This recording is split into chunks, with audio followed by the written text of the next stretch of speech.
Good morning, everybody. It is 9 o'clock on October 13th. Welcome to the St. Louis County Board of Police Commissioners. We have a call to order. Commissioner Ashworth. Here. Commissioner Banks. Here. Commissioner Hassler. Here. Commissioner Schwerin. Here. Will everybody please rise and join me with the pledge of allegiance?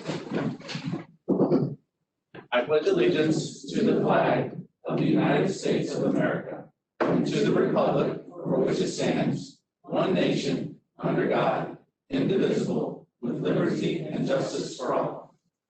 Good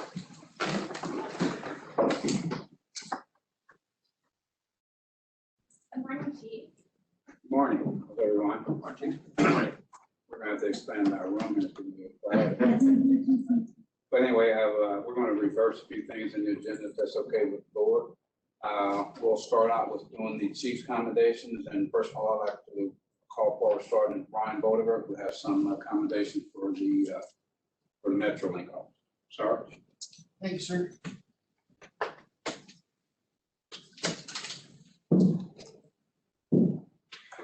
Sarge, want to tell us about the accommodation? Sure. Officer Juan, this is not here, so that you could not make it. I'll call up Officer Hewlett, Officer Haley, and Officer Logan. Drawing your attention to the extraordinary job that these officers have done.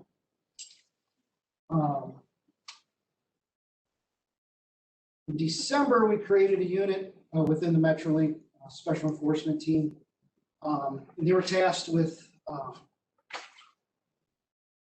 trying to limit some of the violent crime that was going along on the Metrolink related to drug sales.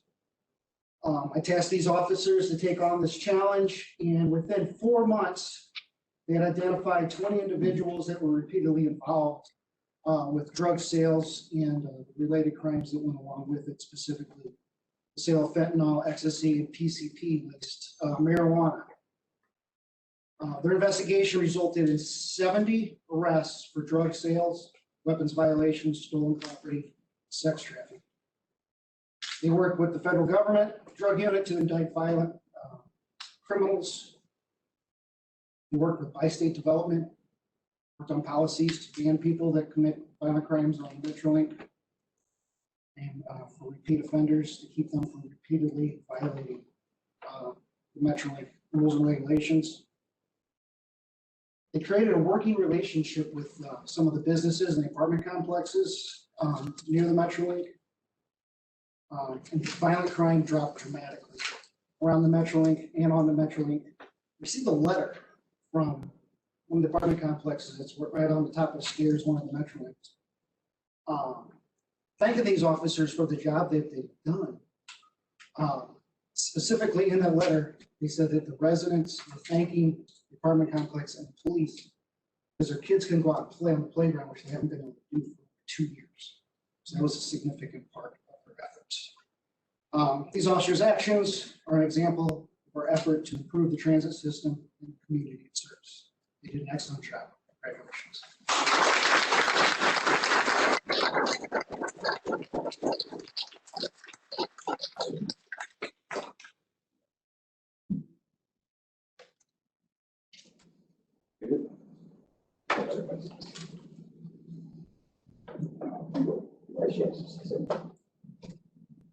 She's going to take a photograph of us all.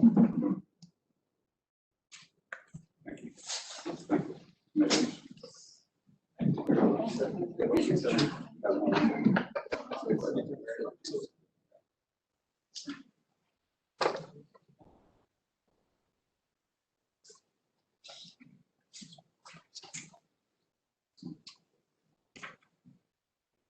Board, I'd like to call Lieutenant Joe Cruz from St. Louis City PD.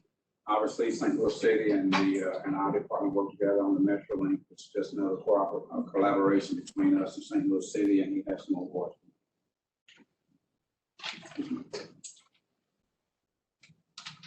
It's an honor to be here. I'm Lieutenant Joe Cruz with St. Louis City Police Department.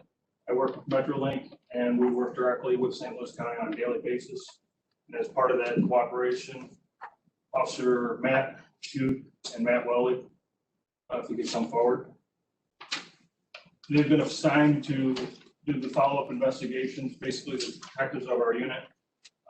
They're kind of the eyes and ears for a lot of the officers on MetroLink as well as the surrounding area.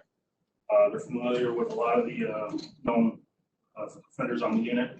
And as part of that, I'd like to describe to you the commendation that they're receiving today. On December 19th, 2019, a suspect attempted to shoot a rider aboard a Metro train. Several shots were fired on the train and the suspect fled on foot. A lengthy investigation by Officer Shoot and Welly identified the suspect involved. The firearm was located months later in the possession of one of the suspects involved and subsequently linked to several other violent crimes.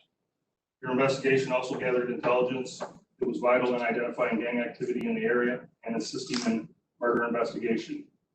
About a month later, on January 28th, 2020, a similar incident, another violent incident at Forest Park Station where several rounds were fired into the train in an attempt to shoot one of the passengers.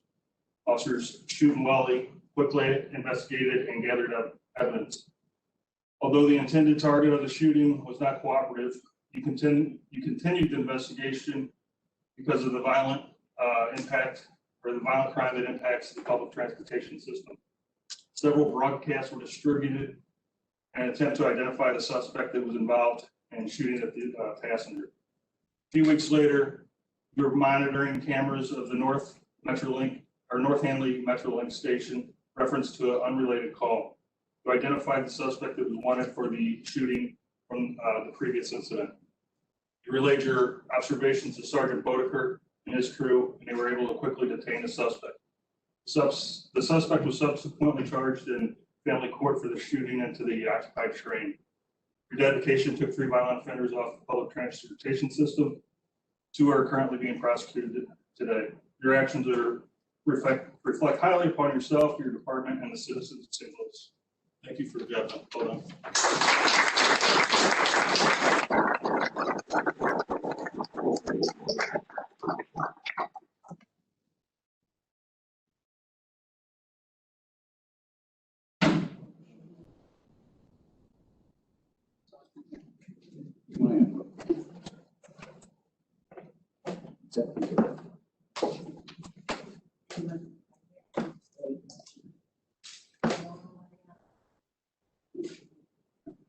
Yeah, stay right here. They're getting a second award.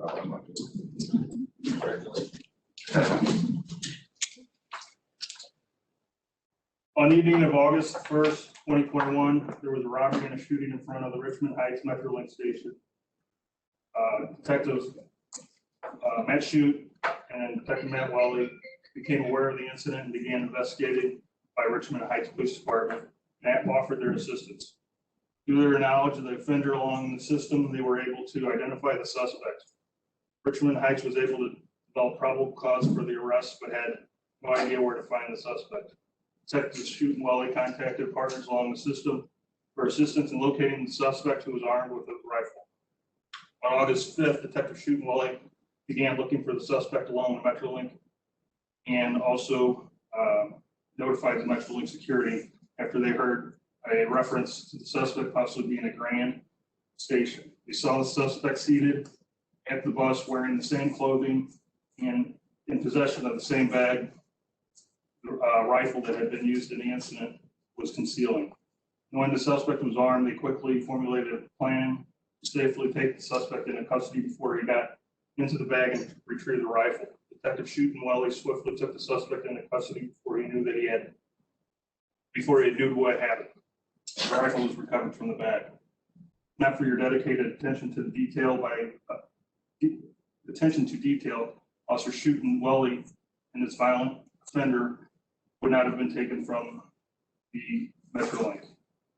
Warrants were issued for robbery first, assault first, and armed criminal action. The suspect was later held on a high bond and is still incarcerated pending trial. Congratulations. Thank you for your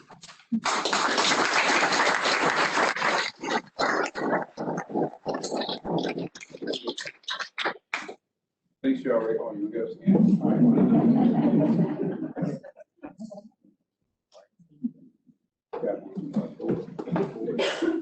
Thank you.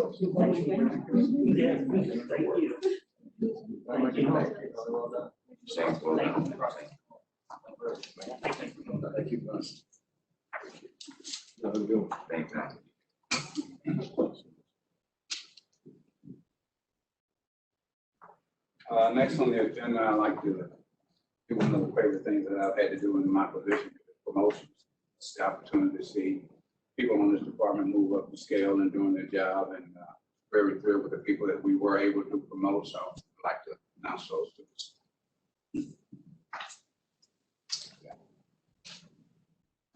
Lieutenant Kurt Hauser.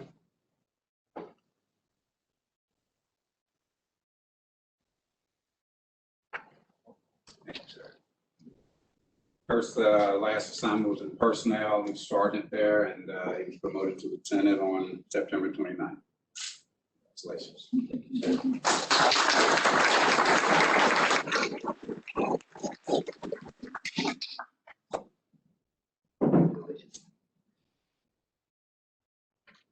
Sure, how long I've been around, he was in my original platoon up in North County. His graduation that night, so. You look much younger.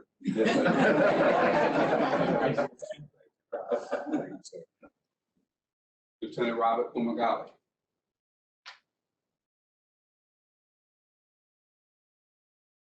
Robert, congratulations. Robert's last assignment was a sergeant up in North County. Robert's been around how many years now? 22 and a half years. Congratulations to the promotion. Appreciate it.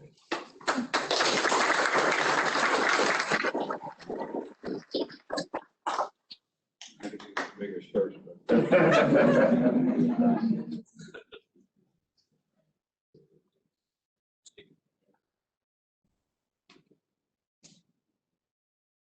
Also had the opportunity to promote 6 sergeants from patrolmen, and I'm going to bring them forward. First one up is Sergeant Catherine Steyer. Catherine, congratulations.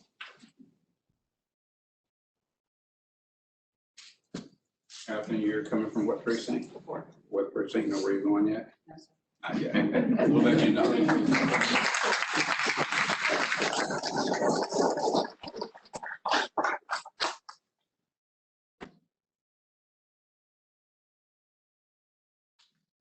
Sergeant Linnell Anderson.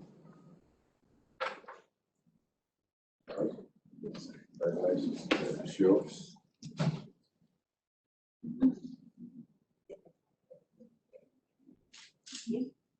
Linnell's coming from drugs, right? Yes, sir. How many years out there? 12. 12. So it's time for a change, huh? It is. Congratulations, sir.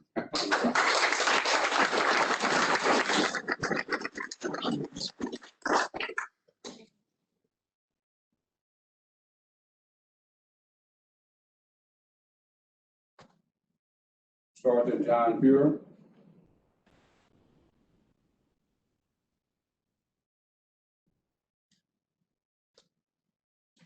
Congratulations. Thank you. That's yours.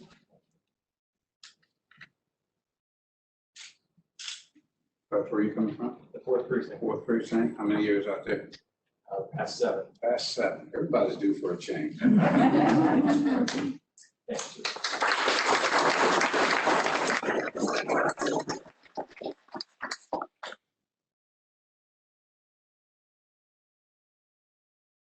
Sergeant, we want to thank you for bringing your mom here. Thanks for being here today to see your son. Thank you.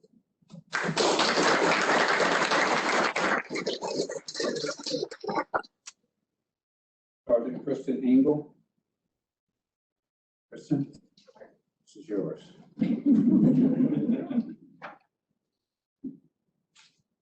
Thank you. And you're coming from Highway safety. Highway Safety. How many years out there? 3 months. So she's going right back.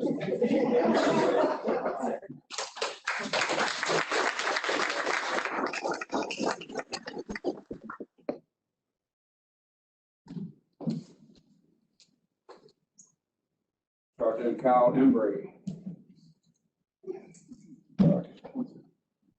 Yours. Okay. You're coming from Metro also, from Highway Safety. How many years out there? 4 years. Good time. Good time to move. Yes, sir. Congratulations. Thanks, sir.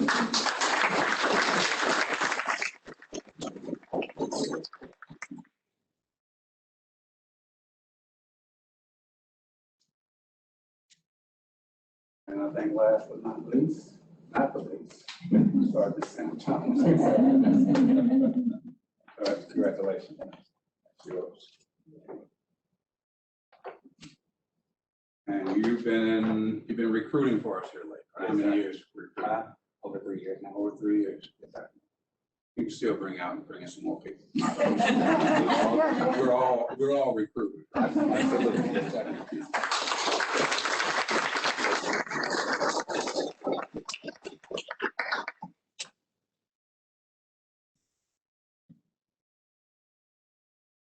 Those that have just gotten their plaques for promotions, you want to stick around afterwards and have pictures taken with your family, or you'll be here to do that.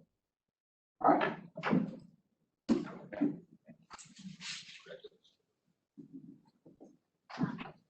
We'll now go back to the beginning of our agenda. We wanted to get our commendations and our promotions in. So if there's anybody here to see a promotion or commendation who doesn't care to stay for the rest of the board meeting, we'd love to have you. But if you don't want to stay, feel free to leave now. And again, like I said, if you want to take pictures with your loved ones, already got in the hallway, you can take pictures out there. Thank you all for coming. Appreciate it.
Wonderful. Well, we'll begin our open discussion with a presentation from Ken Murdoch. Welcome. Thank you for joining us.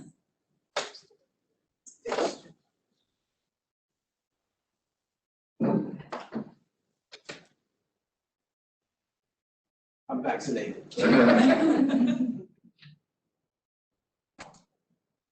Hello, and good morning. My name is Kenneth Murdoch, and I am the Acting Director for Diversity, Equity, and Inclusion for St. Louis County. I have some brief remarks that I will present to the board today, and I will gladly answer questions after. My Office of Diversity, Equity, and Inclusion serves St. Louis County residents by creating programs that aid both government and communities in informing on bias, cultural communications, and conflict resolution. My office regularly hosts LinkedIn learning sessions for government leaders that aid in skill expansion, cultural competency, and bias management. My office also works with the Human Resource Commission towards the creation of the St. Louis County Equity Plan, which last month held a public meeting on building equity in policing and firefighting that can be viewed on the St. Louis County YouTube page. I myself have years in training many levels of law enforcement, bias management, and mindfulness, starting with my work for the Anti-Defamation League. I'm here today to ask for this board's help in creating and establishing a long-term bias management program for the St. Louis County Police Department. In 2019, I was working under the then Strategies and Innovation Department.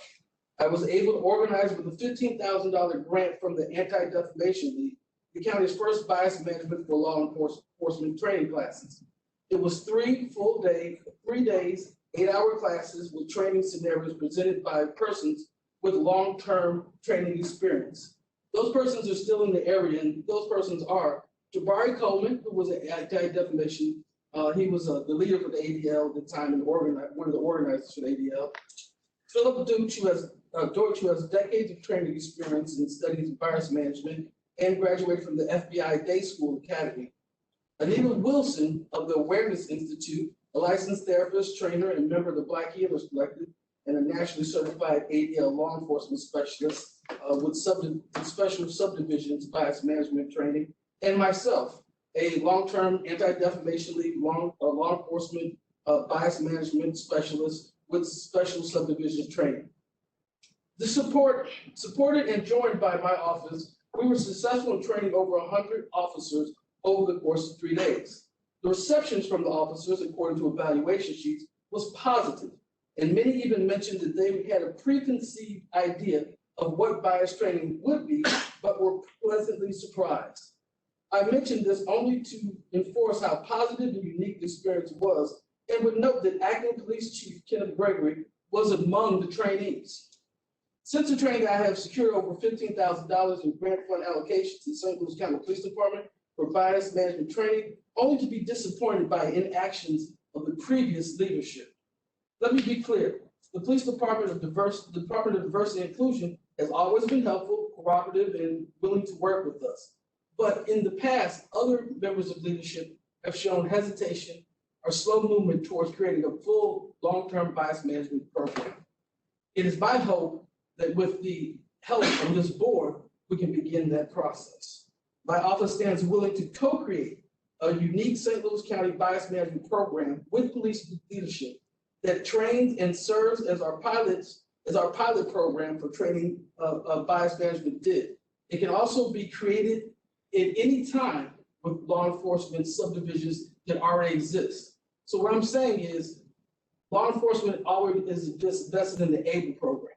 A full bias management program can work well with the ABLE program and with all the other different subdivisions they have. No one understands policing like police, and different subsections may have different tasks.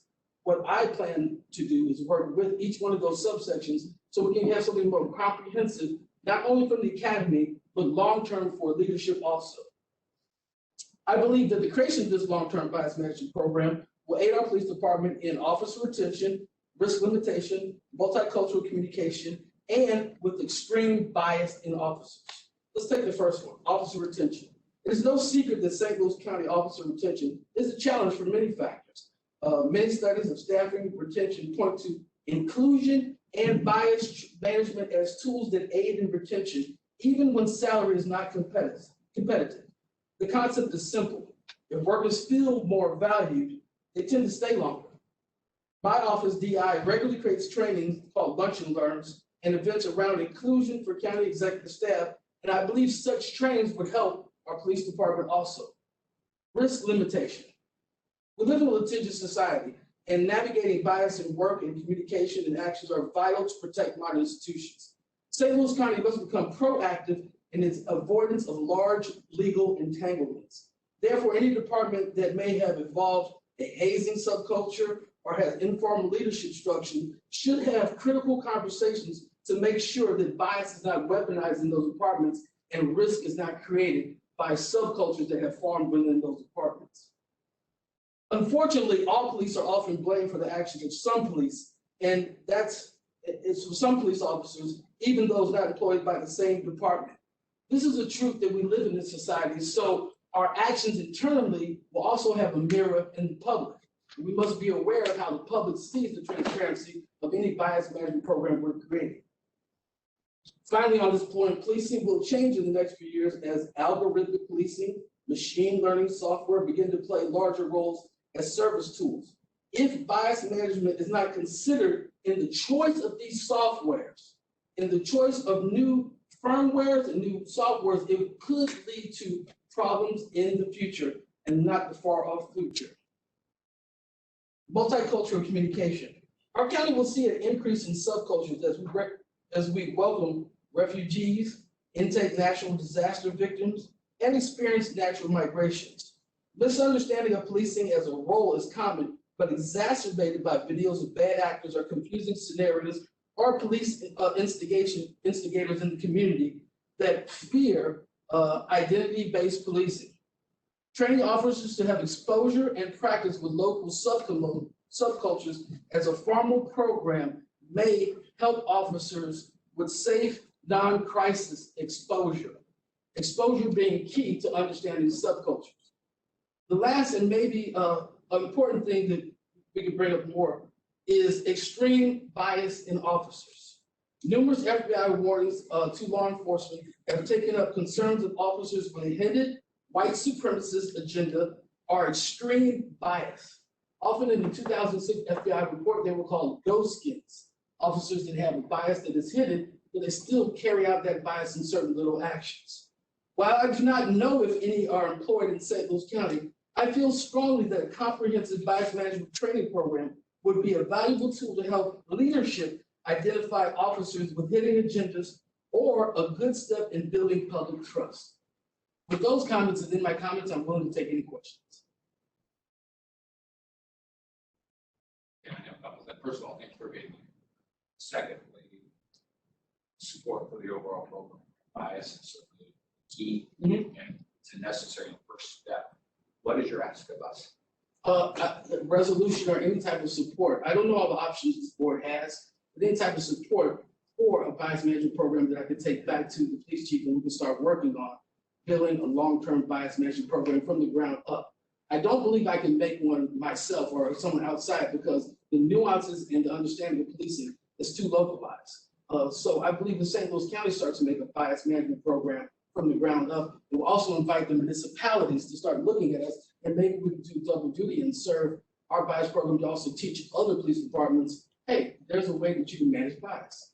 And you work with our leadership team in the inclusion and diversity area to Absolutely, they're very willing to work. focus on bias, certainly. It's a necessary and first step. Is there more to change behavior than just the bias training happen in your longer term thing? Yes, but a lot of that depends upon what is there. And that depends upon the leadership and understanding what's in the subculture. When I talk about certain institutions forming a hazing type subculture, since I'm not a police officer, I don't know if that exists here. So I'd have to talk to a police officer and say, were you ever hazed, bothered a little bit, given a hard time because you were the new person on the job? And what did that manifest? How did that make you feel? Did you actually feel like you could be competent at work, or did you feel like you had to play a role or wear a secondary mask at work?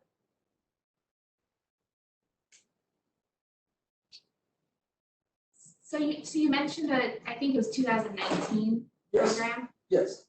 I just want to be very clear. So you're not asking to redo that program, you're asking to explore the development of a new program that Correct. is complementary Correct. to the training we already have. That program was a pilot program. So we took about 100 officers over 3 days, we trained them, and we had not only an understanding of what bias is, the physical brain mechanics of bias, how there's implicit bias and explicit bias. We also took them to training scenarios that would say, like, you see a little kid walking down the street, they're playing with a string over and it seems weird. Your partner stops that person, goes, what do they do? They say they're stimming. Stimming is also something that a lot of autistic people do to kind of keep themselves stimulated. That's where stimming comes from.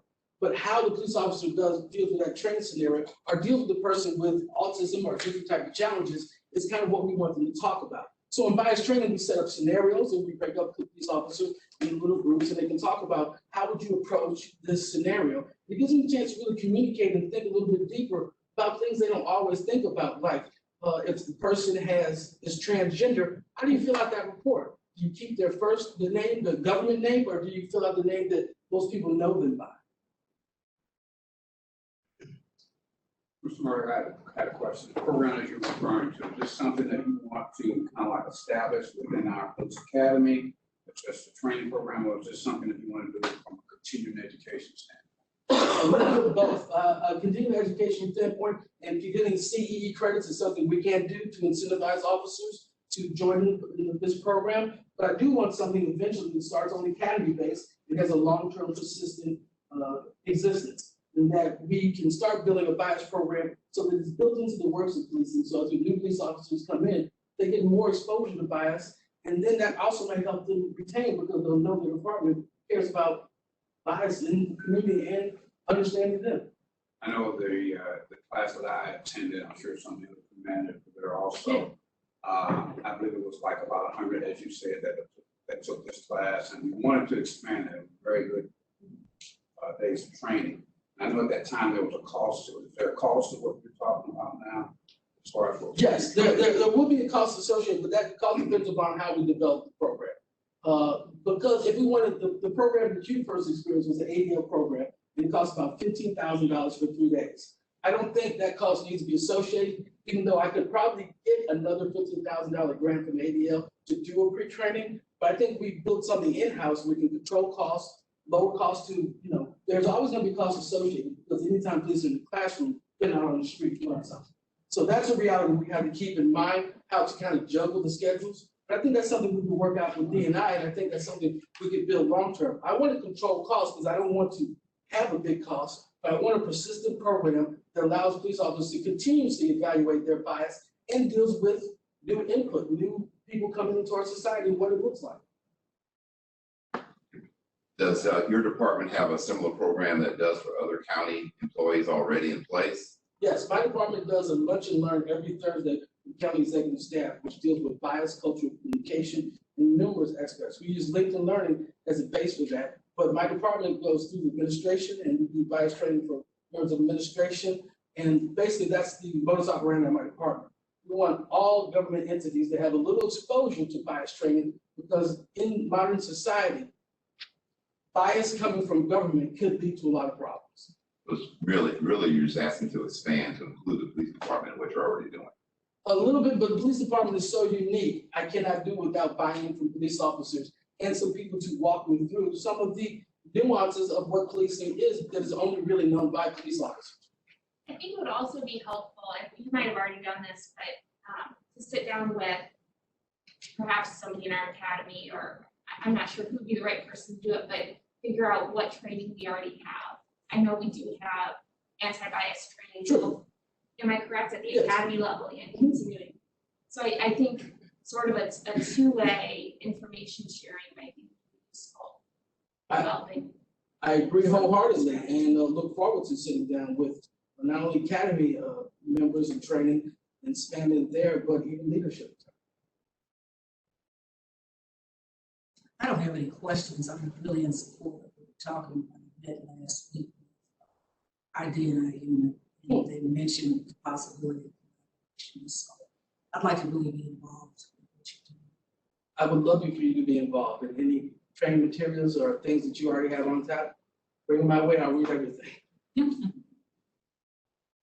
So I guess the question for us is, it seems like the feedback we've gotten from the department is we're receptive to this. I don't know, Chief, does the department need a directive from the board to go ahead and have these? I believe what we probably need to do, as you said, Mr. Access, to sit down with him, say, as you said, Commissioner Farmer, to sit down with Mr. Murdoch, just to see, the route that he wants to go, what we already have is what he's doing, and go, and I can assign someone to work with him to get that done. I don't know that we can have some type of agreement from the board right now that you're looking for. I'm not necessarily looking for agreement from the board. I just want all stakeholders in the same place and understand that we need to move forward with bias training. I think, jump in if I mistake, I think you have the board's support to move forward with this, and if you'd be interested in updates. I'm more than happy to give board recent updates as we move along. Thank you for your time. Thank you. Thank you, Mr. Murdoch. Thank you. Next item on our agenda is the board's procedural appellate rules. The board is the appellate body for disputes with respect to officer complaints and with respect to citizen complaints. The procedural rules for hearing those appeals were written in 1971 and slightly amended in 74, but haven't been touched since. So the board has been working on amending and updating those procedural rules in order that we can have a set of procedural rules that fit modern day technology as well as really streamline and make efficient the process of hearing appeals from disciplinary actions and citizens. So I believe the update to the appellate procedure for citizen complaints is still being drafted or reviewed by legal, but we do have a draft of the rules of appellate procedure for disciplinary action appeals. I would like to present this to the board for consideration. One thing that we need to talk about is timing, because these procedural rules do set deadlines. And so if we vote on them today and they're up for vote, if somebody issues a motion, I think we're gonna have to pick an effective date at some time in the future to allow the board time to get things like hearing officers in place to help us aid the process of hearing these appeals. You got a motion to draft? We do need to vote on the rules if we're going to. I have some questions on them, so I'm not prepared to approve them right Okay. now. I think after we have some conversation around them, understand what we want to do. Okay. Yes. So let's have some conversation. Yeah, I was thinking. Want that now? Excuse me, let me get my notes in.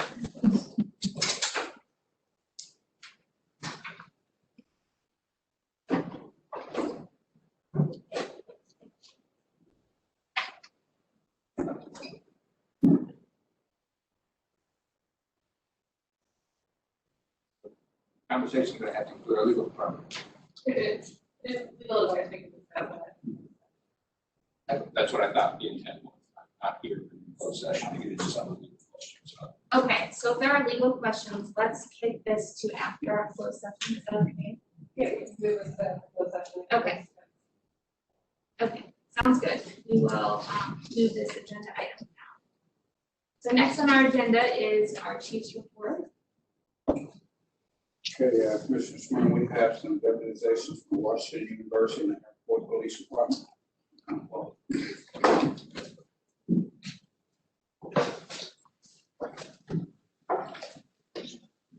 I'm getting this thing, she's gonna swear you in.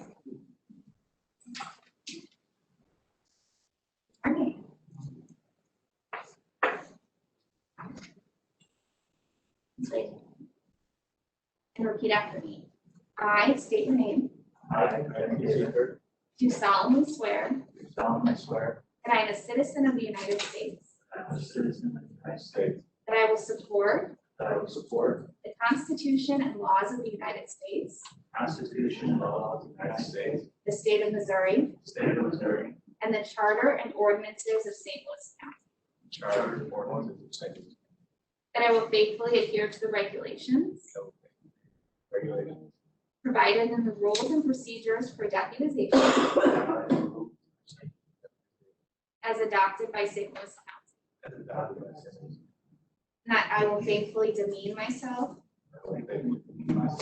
as a deputized officer of the St. Louis County Police, so help me God. Congratulations. Now I will read to you additional information that I already read. As a deputized officer for the St. Louis County, these are for the deputies with respect to Washington University. Your authority is restricted to the protection of persons and properties on the Washington University campus. And as a deputized officer of the St. Louis County Airport Police, you are restricted to the protection of persons and properties at Lambert St. Louis International. Congratulations.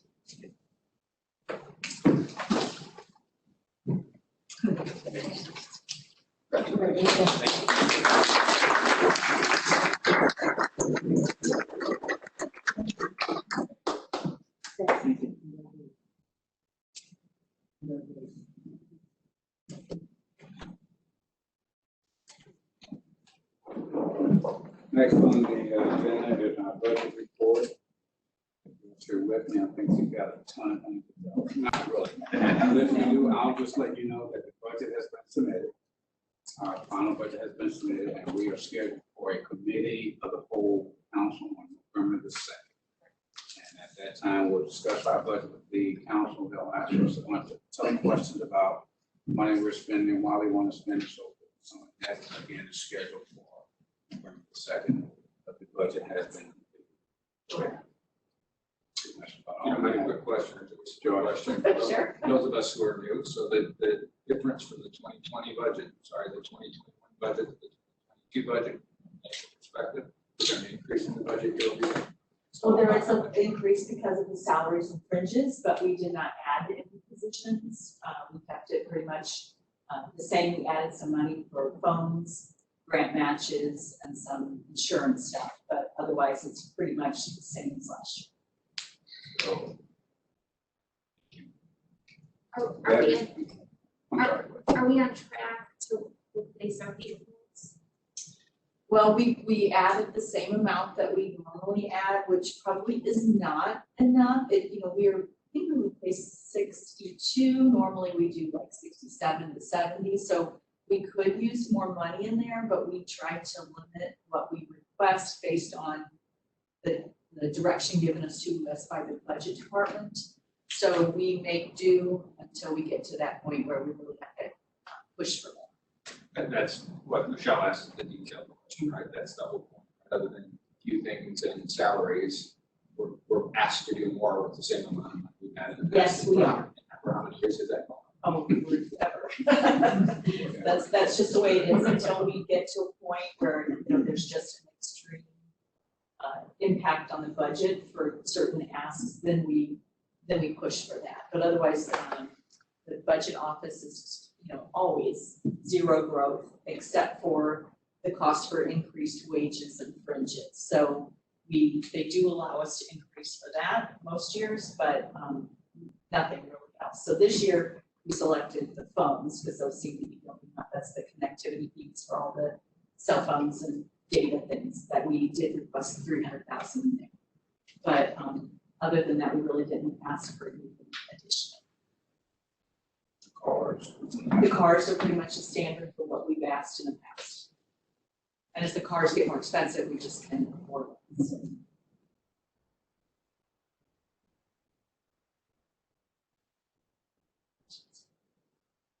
The points we've already made. Okay. Thanks, Rose. Appreciate it. Crime stats, Sarah?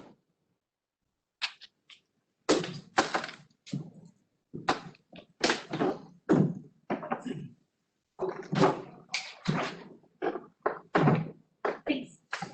Good morning. So, first off, our notable events, as you can see, use of force going up a little bit this year. Not surprised compared to last year. It's a little up compared to 19, but I expect it to be up compared to 20. So no surprise there. And then, as the chief has mentioned the last few months, our gun seized have been increasing. So we've seized 940 actual firearms within 736 incidents so far this year. That's up compared to the last 19 and 20. There were actually the same number this year. And then it's up for the as well. So the officers are out there doing a lot of work trying to get guns from people who shouldn't have them. So move on to I'm just gonna skip through a few things here and there to talk about. If there's something specific at the end that you want me to hit on that, but so if we look at it across 5 years, summary crime, things that I'd like to point out is one thing that I'm really happy to see is our robbery firearms have been decreasing over the last 5 years or so. That's great to see. Robbery firearms are obviously a very serious crime. However, we're not seeing that same reduction in aggravated assaults with firearms. We're still seeing those up compared to other years, though they are down compared to last year. So that's good to see. The other, yeah, absolutely. So if somebody tries to steal property and uses a firearm to do that, that's considered robbery firearm. Yeah, if you take property forcibly from someone, like, then they're right there and you take it from them, that's a robbery. But while displaying a firearm, that's a robbery. But if the person shoots or pistol whips or something, It's still a robbery with a firearm, so in UCR terms, it's very, very direct out, but in UCR terms, an aggravated assault is actually part of a robbery. It's a lesser included crime. So a robbery firearm also implies an assault, because actually an assault firearm, you don't have to get shot or pistol whipped or anything. If you are threatened with a gun and you truly think that you are in danger of being shot, that also counts as an aggravated assault with a firearm. so are But all one one, distinction. Or something. yeah, are all 129 in our year-to-date robbery firearms also included in the 600? No. No, so when we report those, we only report the robbery. It's just assumed that within that robbery is also an assault. It's just like, an easier way to look at it, homicides. You might be assaulted within a homicide as well, but we're not gonna report that assault because the homicide implies that there was also an assault, if that makes sense. So a robbery, an aggravated assault firearm is a lesser included. of Yes. Robbery That's correct, yeah.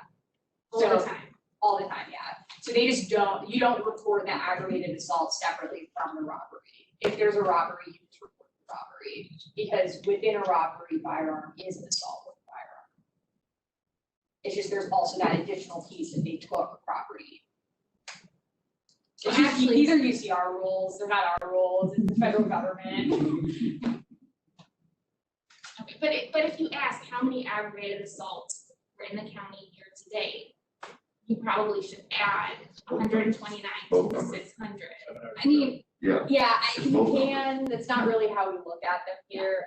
Usually they like, people who study crime like those two things to be distinguished. They don't like to combine them, but I mean, you could absolutely.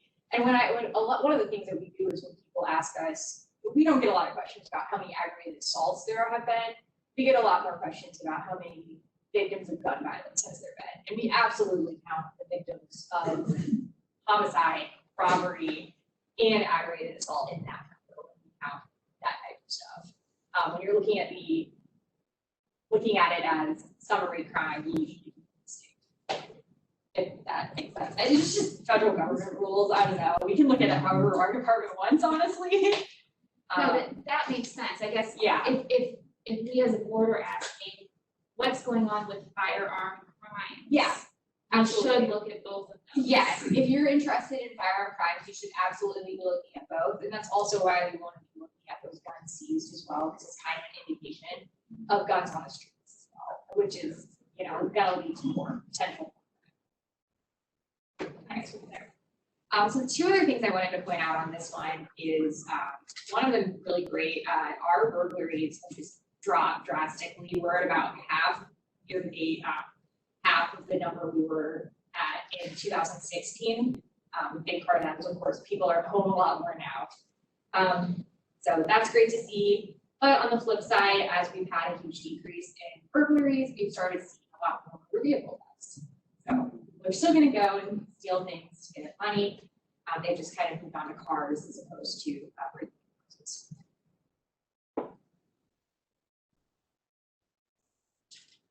My gosh, sorry, this is like really sensitive. Keyboard over here? I can get you one. Okay, there it is. Now I'm good. Thanks, though. All right, so now if we're looking at it as NIVERs, in this case, the two things I wanted to point out for the crimes against persons is overall, we're kind of up crimes against persons compared to last year when looking at it as NIVERs. And the two places where we're seeing that is simple assaults and the assault intimidation. So threats without weapons and simple assaults where someone isn't seriously injured. Those are the two things that we're seeing increase this year.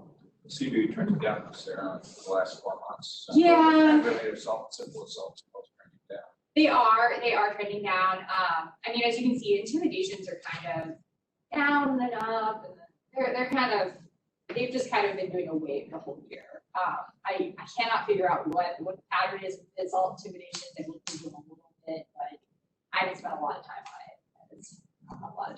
on threats as opposed to actual things. The simple assaults, you're right, those have been trending down. I'm glad to see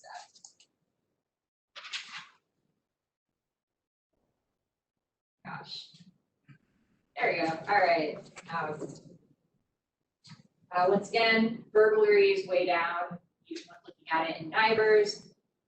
Fraud offenses are down compared to last year. And the other one on here that's particularly noticeable is the theft from motor vehicles, theft from motor vehicle parts and accessories. Those are up here.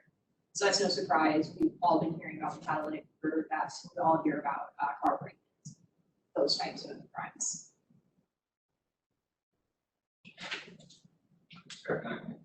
Yeah. Go back about 3 slides. There was a motor vehicle on, I think, first slide. This one? Correct. Yeah. That one looks like year over year we're down. Yeah, it's just a difference in reporting. This is summary reporting. The other one is NIBRs. Things just get counted differently. I don't know why there's differences. It's actually the data is coming from the same source. It just gets counted slightly differently. So are they up or are they down? They're up. Let's go. No, that's it. I know, and it's very confusing. NIBRs is a more accurate way of looking at data. The only reason this is included is because we cannot look past 2020 with the NIBRs data. So this is getting you a general picture of what it looks like for the last 5 years. But really, the NIBRs data is a lot more accurate, and it's what I prefer to use. Only that, but for 5 years, I cannot compare backwards beyond 2020. I have to use this style of data. I know it's really confusing. It just counted differently in the 2 formats, but it's up. Brian, do you know the history of the 2 different versions of that? I would love a history. Okay. Maybe not now. Yeah. Everybody else knows it. I don't. Just in terms of the acronyms. Oh, yeah, absolutely. So UCR is uniform crime reporting. The FBI started uniform crime reporting. They added a few crimes in there. So much. I was like, pretty bad ears.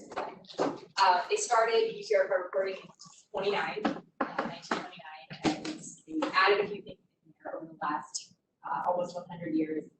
But they basically were counting everything the same as they did in 1999. So part of that included something called hierarchy rule, which meant if you had a crime with a larceny and also an aggravated assault, let's say someone assaulted someone and then on the way out of the house stole their phone. It's not really a robbery because they didn't take property from that person. It's an aggravated assault and a larceny. In UCR hierarchy, we only count the highest crime. So they determined in 1929 that the aggravated assault is the crime that gets counted that case. So you're counting fewer things based on this hierarchy rule. And in the mid-2000s, the FBI came out with incident-based reporting, which is what part of NIBR's national incident-based reporting system, which counts both the aggravated assault and larceny. So that's why those numbers are a little bit different. It's a more inclusive way of looking at crime.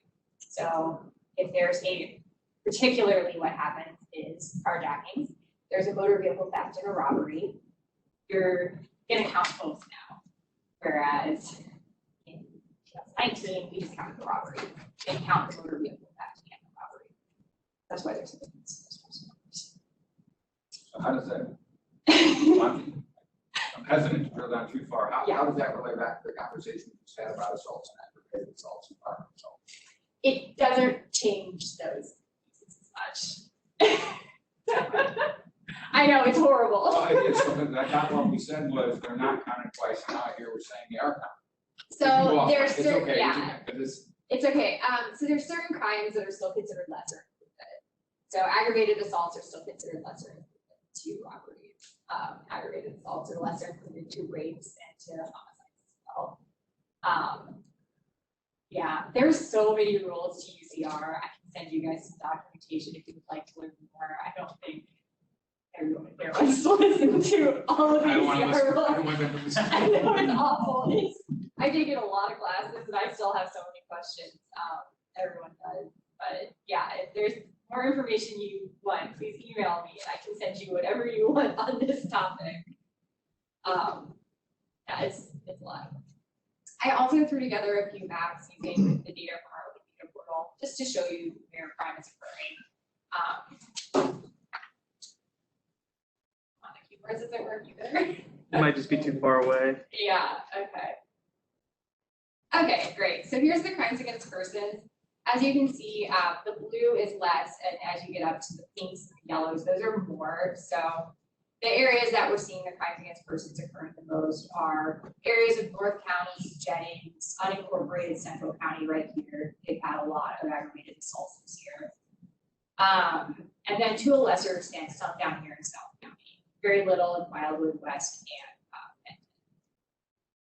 Now, if you counter that with the crimes against property, some of the same areas are lit up with the pink here in North County, Spanish Lake, Glasgow Village, and unincorporated Second. You'll see the area that has the highest concentration of property crimes in the county is South County Mall, basically. And then finally, the crimes against society. You can see again the same types of areas are lit up, except also this spot here, which is that Hamlin Metro Station. We do a lot of drug violations there. As you heard, they've been working a lot on Metro to try to reduce some violent crime in connection to drug crimes. It's going to lead to higher crimes against societies. Okay. I think that was really what I wanted to talk about today. The calls for service are about the same. Traffic stops are still down. So, is there additional questions? All right. Like I said, please reach out if you have additional questions about crime statistics. I can certainly talk ears off on that all day long. But I don't want to. Yeah. Michelle, can I go back to the question? Joyce and or Chief. Oh. So again, I'll apologize for being here. What happened to the property? I thought that was, so Well, innocence, maybe ignorance, right? I thought that was No. passed. So what happens is the Prop P, was given to the county as a whole, and of course, they didn't give it all just to the police, they gave it to others. But as that comes in every year, that just becomes part of the treasury amount, and then they have allocated it. So if you ever ask Paul Kreiber, he has a nice spreadsheet of where it's all going. So if they anticipate 50 million coming in, it's been allocated because it went for more officers, raises, and what other stuff we bought with it, but all the things we've already bought, and then the money that they give to other prosecuting attorney and justice services. So they pretty much realized they have committed whatever they expect coming in. They do have, like, they did give us some money this year for a one-time purchase of something. I don't remember what it is off the top of my head, but Paul Kreiber, we requested it. He said, yes, that's a good property use. It's a one-time thing. And so, we were able to spend this money on, sorry, I can't remember what it was. But as far as like adding continual costs like salaries and things, we've already committed as much as. I'm sorry, What's Paul's last name? Kreiber, K-R-E-I-D-L-E-R, he's the budget director. Thank you. He can give you a whole conversation about property and how it's all already committed. So then it becomes just a part of our revenue, just like the utilities gross receipts tax that we got forever ago. It just becomes part of the number that they use every year to allocate. Inspector, I think you're up. Yes, Chief.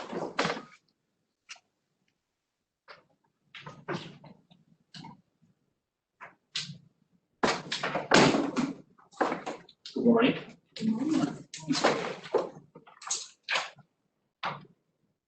So in regard to the traditional staffing report, we remain at 972 authorized. We have 911 actual. That's a current vacancy rate of 61. We have the academy class started June 25th. Class 203, there's 9 county recruits, and they will graduate December 16th at 7 p.m. at Logan University, and send everybody invitations for that.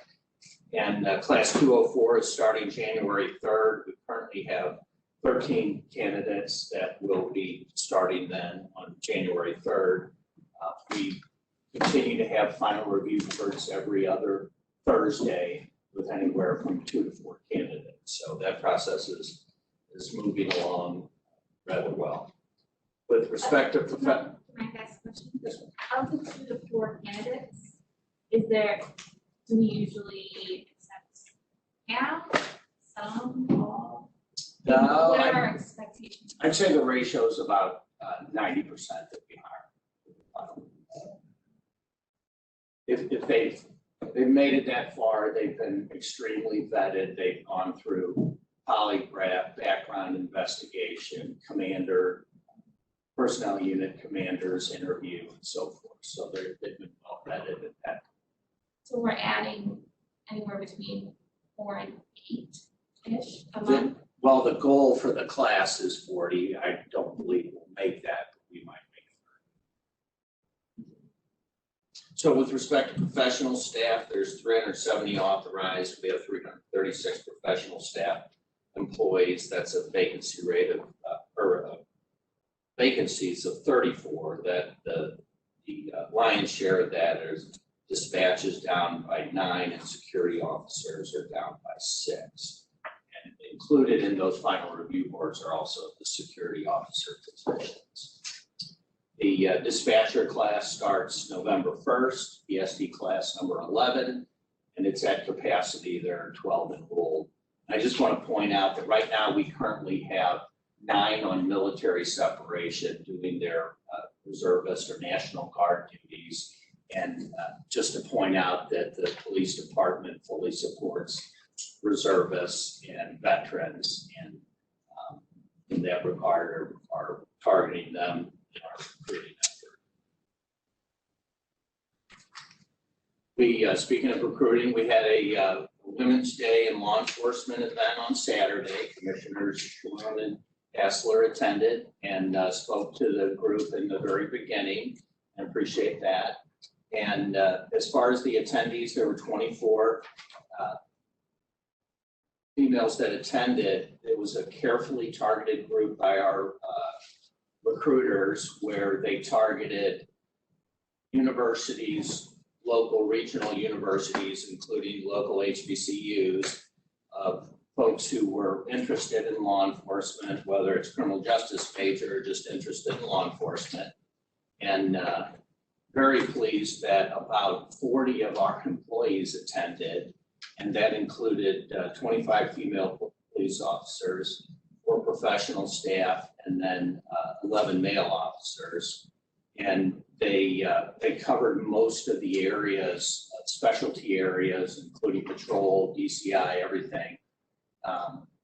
When I first spoke to the group, I was going to point out all the opportunities that were there in the police department. Here in the police department, it was very easy just to go through the group of employees that were attending, and we had everyone from a police captain down to a beat police officer and everything in between that was represented there. So for those employees, I really appreciate their attendance. And we had a lot of equipment and so forth. And we had different stages, the helicopter, the SWAT team, the K9 unit, crime scene, highway safety unit, commercial vehicle enforcement. We had all those there as opportunities for people to be exposed and to talk with the officers too. And at this point, I anticipate more, but we have 2 cadet applications, 2 dispatcher applications, and 2 commissioned police officer applications. So that's a pretty good result and much better attended than last year, and so far much better results than last year's event. We're going to have similar events with respect to other groups, including minorities, where we have about a 3/4 day event, just like what we did with all the equipment and the specialty units there and so forth. And the Bureau of Community Engagement is very active, still working on getting that calendar posted on our website for you. I talked to the chief about that yesterday. And Captain Van Buren is the new commander of the Bureau of Community Engagement.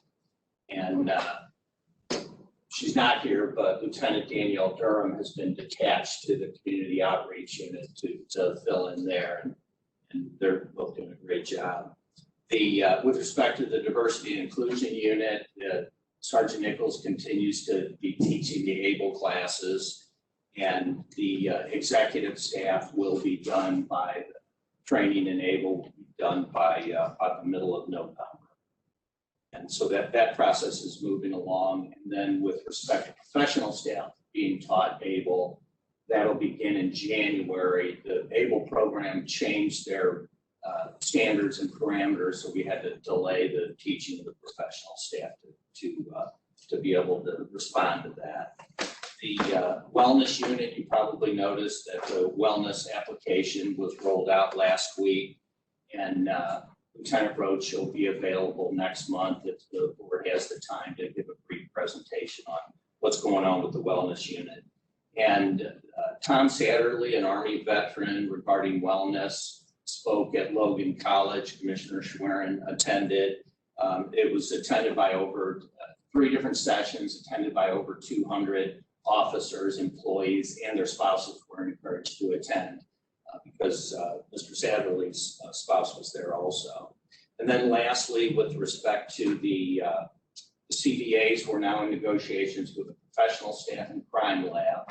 Professional staff is about 300 employees that we're negotiating on. It's a very complex contract because there's so many different units and bureaus, security services, communications, records, and so forth. So Colonel Sackett, Mundell, and myself are going to be meeting with all the different work units and work out the specificities and the capabilities of the terms and conditions and the pay that the union is requesting. And we're meeting, we met 2 weeks ago for an initial sit-down meeting, and we're going to meet in about 2 weeks with the union.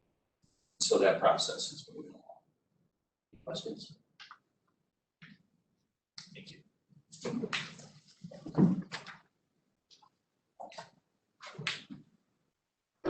Appreciate it. So Sarah, let me ask you, which is easier, UCR or not? Which is easier, UCR tracking or not? Oh, neither. Neither? So much better. Okay, thank you, appreciate it. I'm going to discuss the ARPA funding projects that we have going on right now. Back in June of 2021, excuse me, Chief Barton made a request to the county council to fund three capital projects that we have that we're looking to get done. And then the board itself followed up to her letter to the county council with that same request, funding for these 3 major projects. Those projects are the CAS system, the property control room, and the RIC system. At the time that Chief Barton funded that asked for the RIC system, the RIC is more than just the RIC system. The RIC system is actually our fusion center, and we want to include the RIC system within the fusion center along with intelligence. So it's more than just the RIC system.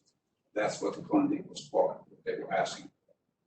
They came to a total of about $30 million to fund these 3 projects. All 3 projects were highly recommended by Teneo, things that will help our department progress. And replacement of these items are absolutely necessary because, for instance, our CAS system is like about 22 years old. It's at the point now where we're not able to hold information at a certain point. It'll just start kicking out information that we don't want it to kick out because that's usually evidence that we use with radio dispatch.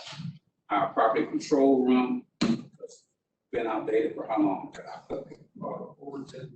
For over 10 years. It is filled to the limit. It's filled to the limit. And it's becoming somewhat of a hazard with all that property in there. We really need to expand the property control. That was one of the second project. And the third was obviously, as I mentioned, the fusion center. I want to call it more than just the RIC system. It's the fusion center. And Commissioner, I think you've seen some examples working with Chuck as the way some of these fusion centers look. They're huge.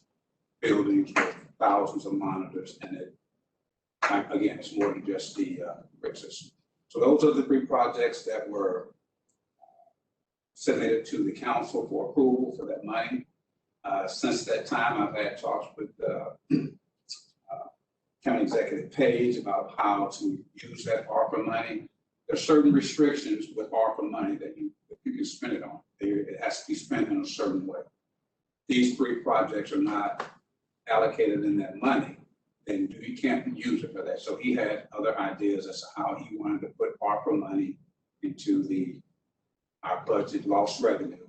If it's in lost revenue, then he can spend it however he decides that he wants to spend it. But that's his decision.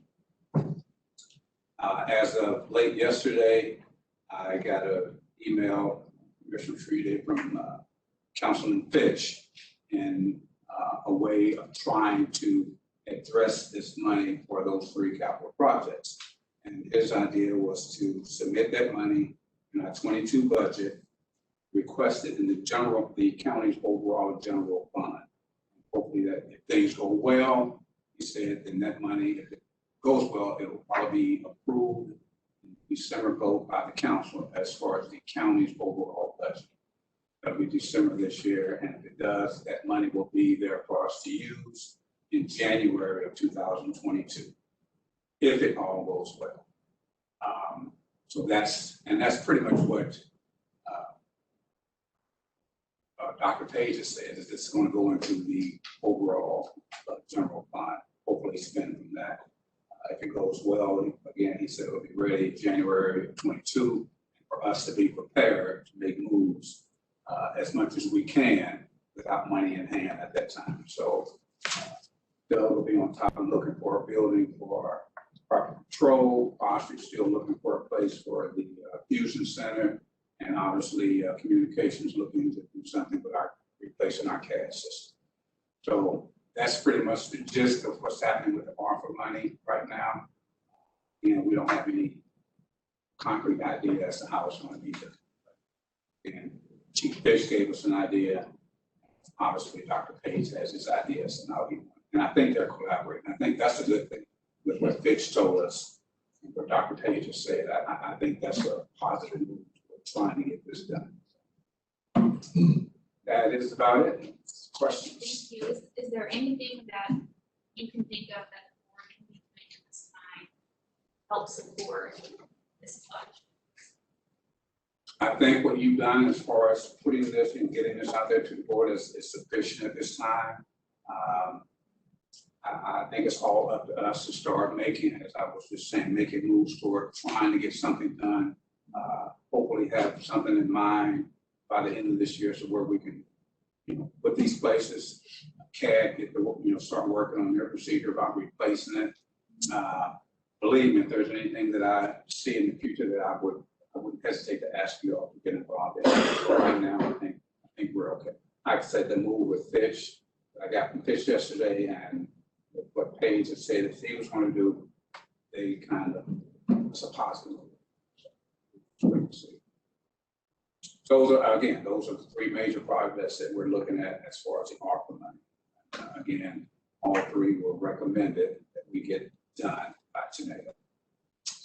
And I think all 3 are more than just police department purposes. These are real investments in community safety and criminal justice. Without that property moving, it's going to be hard for the prosecutor's office to do its job. Exactly. Without CAD, how are our citizens going to yes, call it? we dispatch for a number of different municipalities through CAD. We contract with them. So it's not just St. Louis County. Property control, they control property for all, most municipalities they're in our sheriff's office. So no, it has a lot to do with dealing with public safety. And again, we can't continue to lose information from CAD. Like I said, they don't even replace the software that we have in our CAD system. So it definitely needs. Okay. Yes, sir. It is, no doubt about it. Pitch and Dr. Page working together. I think that's good. That's good. Everybody laughing. Next on the agenda, I want to do a Teneo update. I just want to say this about Teneo. Obviously, they have been a big help to us, okay? They've been a big help to us with the recommendations that they've given us. The one thing about Teneo, I want to say that this department is an everyday deal with us working. It's not a day that goes by that we don't deal with it. And I heard Chief Ludwig say last week, you know, I have to do a better job of presenting to the board of what we have accomplished with Teneo. I think we did those charts that you have, pie charts, you know, that gives you some type of idea. Maybe there's something more that, you know, we need to do as a department to convey what we've succeeded with Teneo. Again, it's an everyday process that we're working with Teneo, and there's some things that take longer to do, but we definitely pay attention to what they're asking us, suggesting that we do. Obviously, we've talked about some things that they suggested that we have already been doing.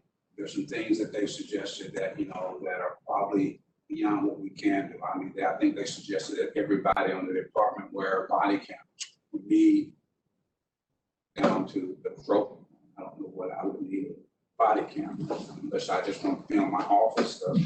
That's where I'm at most of the day. But those are some of the things like that that we have told them that, yeah, good suggestion, but you know, it's kind of out of hand money wise. And again, what sense does it make for me to be on the body? Again, the main thing is that this is just an everyday process and us working with Teneo. I just got word from Deputy Chief about 4 policies that'll be ready for you to review at the next board meeting. And it took a long time to get those done, but they're going to be ready. That's every day of us working with what Teneo has asked us to do to make sure that we get these things done. And we have to explain that more even to the public. I was at a meeting last week with the Pastors Coalition, and they mentioned Teneo. And that's, again, another time for us to have to explain just what we're doing with Teneo. I have a meeting scheduled with Councilwoman Webb. She wants to know what we're doing with Teneo. Every day we're doing something with Teneo. Every day we're doing something with Teneo. Again, maybe we have to come up with a better way of addressing to the people that are concerned with Teneo as to what we've done, what we have succeeded with. So that's where I am with Teneo. It's constantly moving. Questions?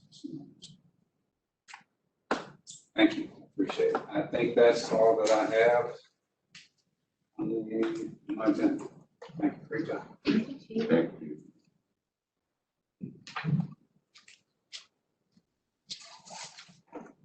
Next on our agenda are the approval of minutes from meetings on September 15th and October 1st. There we go.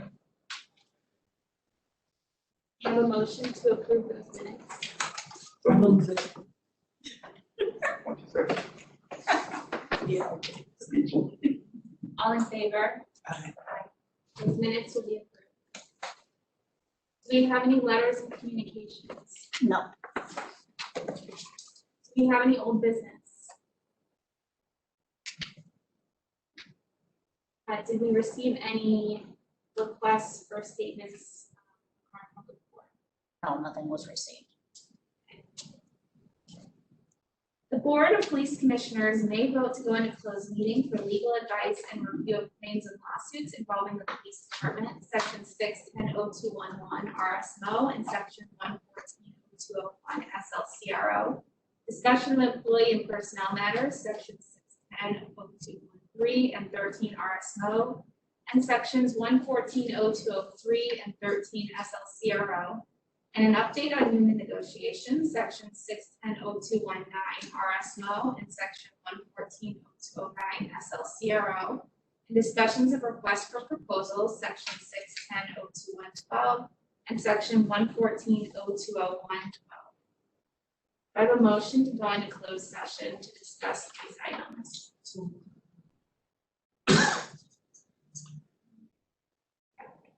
Business.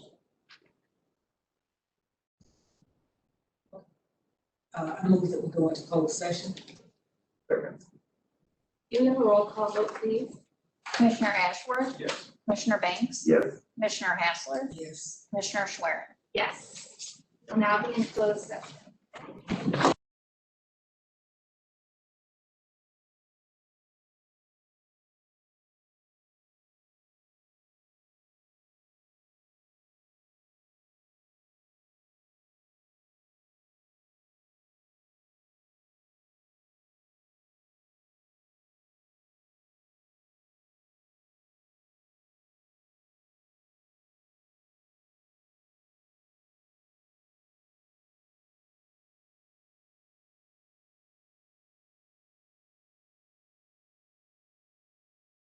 We're back from closed session.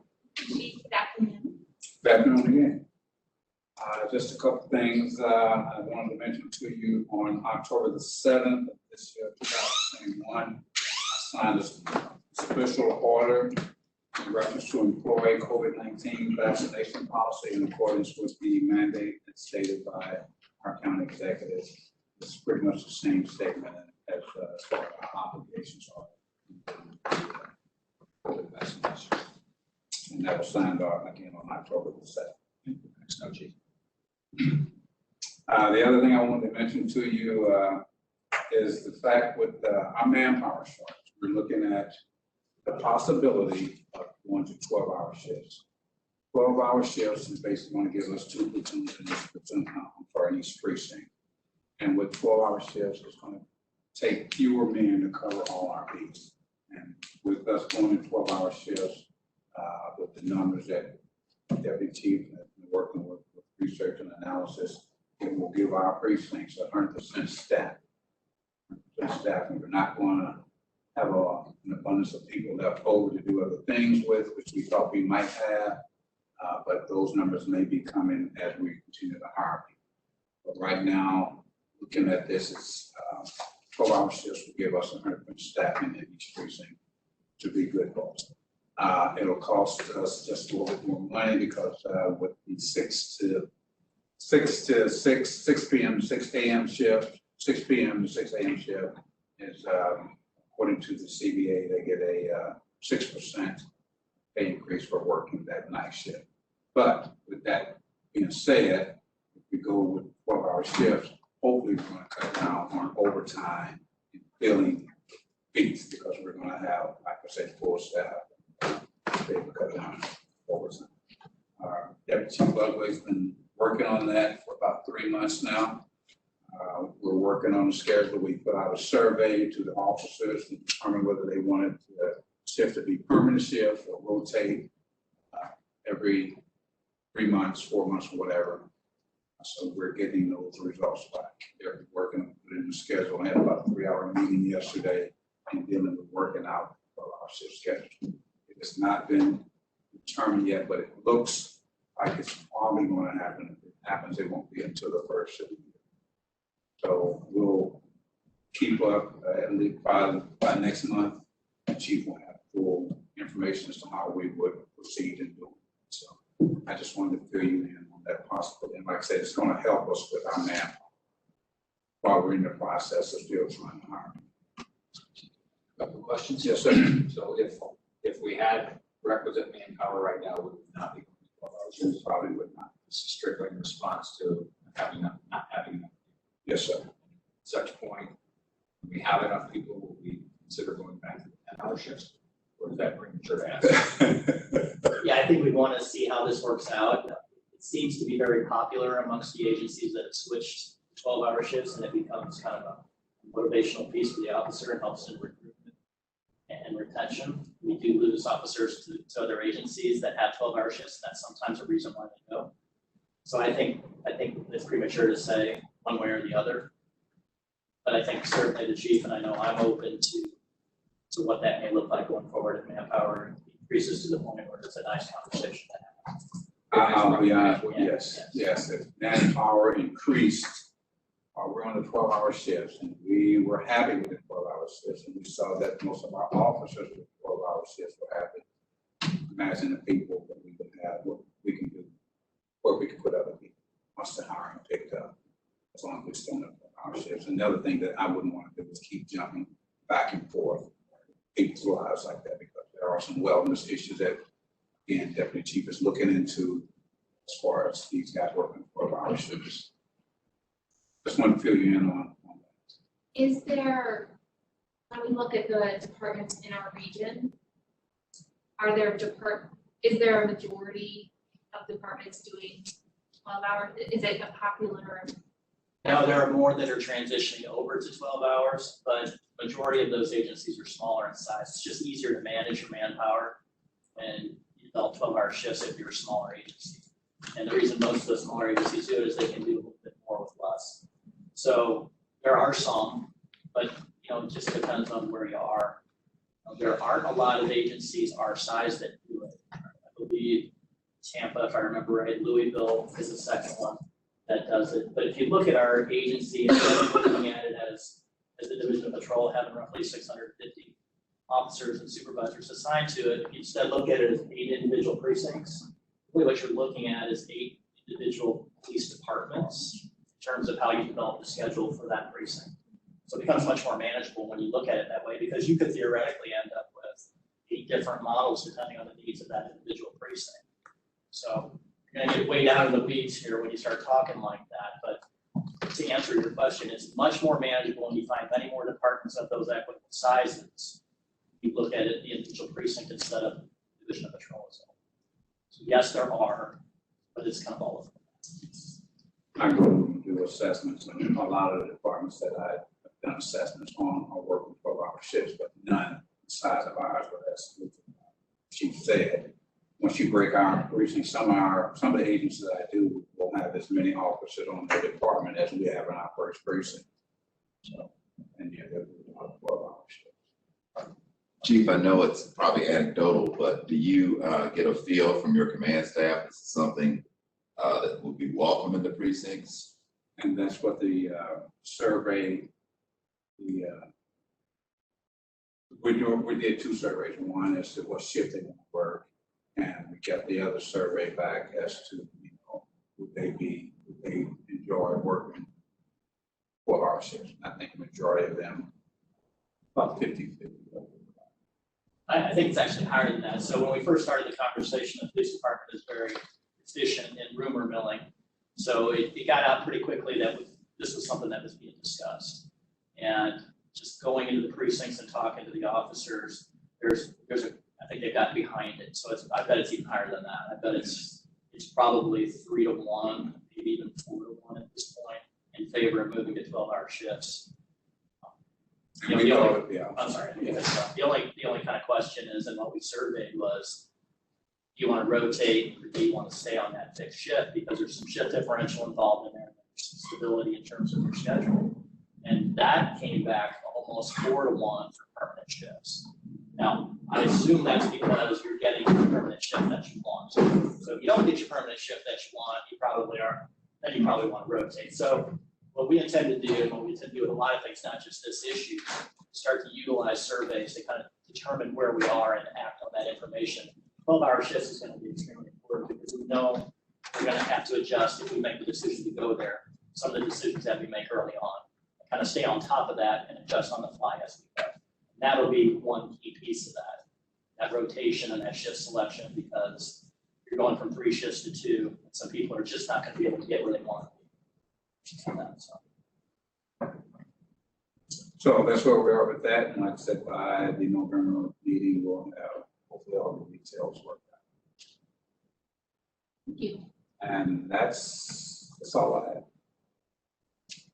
have. We have one remaining item on our agenda, and that is contracts. I'm going to start reading these contracts. We have 1, 2, 3. I'm gonna read all 6 of them and we'll vote on them unless there is some discussion on that. The first contract is a police service agreement with the Village of Hillsdale. A recommendation to approve the contract for coordinated communications and computer-assisted report entry, that's CARE services. The second is a professional services agreement with Thermo Electron North America LLC. Thermo Scientific IN10 infrared microscope is the product that we are looking to purchase. Actually, we have purchased it. We're looking for training on that microscope. The next is a professional services agreement with the Missouri Department of Public Safety to approve 2 subaward contracts and certified assurances for the fiscal year 2021 multi-jurisdictional drug task force program. Next is a professional services agreement with the Missouri Department of Public Safety to approve the award of a contract and certified assurances for the fiscal year 2022 state cyber crime grant. Next is a professional services agreement with the Missouri Department of Public Safety to approve the award of a contract and certified assurances for the 2021 Missouri Crime Lab Upgrade Program. And the last is a professional service agreement with Vista Law Enforcement Training and Consulting for a contract to provide the St. Louis County Municipal Police Academy with an instructor to teach a program entitled Preparation for Retirement. Do you have any questions or conversations on any of these contracts? A motion to approve these contracts? I move that the board approve these contracts. Second. All in favor? Aye. These contracts shall be approved. Is there any new business to discuss? Oh, yes. We had on our agenda an item to approve the board procedural appellate rules.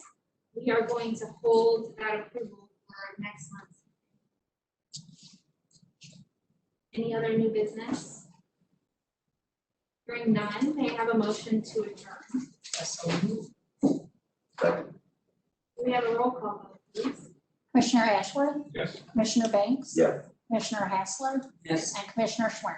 Yes, we are adjourned. Thank you.